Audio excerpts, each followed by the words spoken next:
शीर्षक है इसका कि अक्सर बारिशों में। तो थोड़ा डीप है, देखते हैं कहाँ तक लोग पहुँच पाते हैं इसको। तो लिखा था कि वो मेरे दिल की धड़कन अपने घर की खिड़की से बाहर देखती है। वो मेरे दिल की धड़कन अपने घर की खिड़की से बाहर देखती है। बारिश की हर बूंद को पाने की कोशिश करती है। ख्यालों में ही किसी और दुनिया में जाने की कोशिश करती है।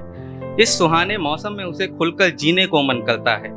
आसमां से आती हर बूंद को पीने का मन करता है। इन बारिश की बूंदों से कुछ बातें वो करना चाहती है, या इसी बहाने खुद से दो मुलाकातें वो करना चाहती है।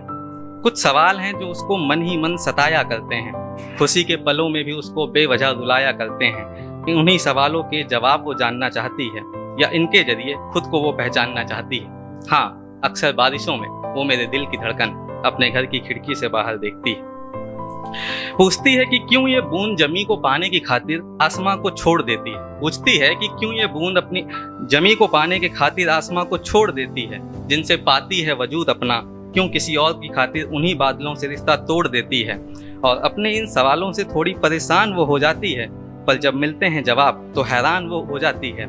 बूंद करती है ऐसा क्योंकि जानती है वो कि बादल गरजेगा, रोएगा, पर मुझे भुला नहीं पाएगा। जब भी धूप तकलीफ देगी मुझको, वो फिर से वापस आएगा। और जमी जब ठुकराएगी मुझे, तो मेरा हर कतरा भाप बनकर उसके ही पास जाएगा। और मेरी बेवफाई भुलाकर वो बादल मुझे फिर से गले लगाएगा। ये जानते हुए कि मौसम बदलने पर मेरा हर कतरा फिर से उसे तन्हा छोड़ जाएगा। लेकिन क्यों बादल बार बार ऐसा क्यों करता है? बूंद की खुशियों की खातिर खुद सारे गम वो क्यों सहता रहता है? क्यों एक मौसम के सिवाय बाकी सारे मौसमों में तड़पता रहता है? लेकिन सिर्फ बादल ही नहीं, असल जिंदगी में भी तो ऐसा ही होता है।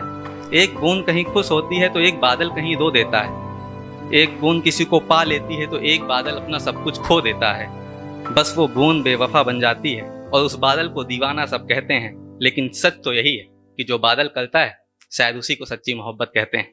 शायद उसी को सच्ची मोहब्बत कहते हैं। हाँ, अक्सर बारिशों में मेरे दिल की धड़कन अपने घर की खिड़की से बाहर देखती है। धन्यवाद।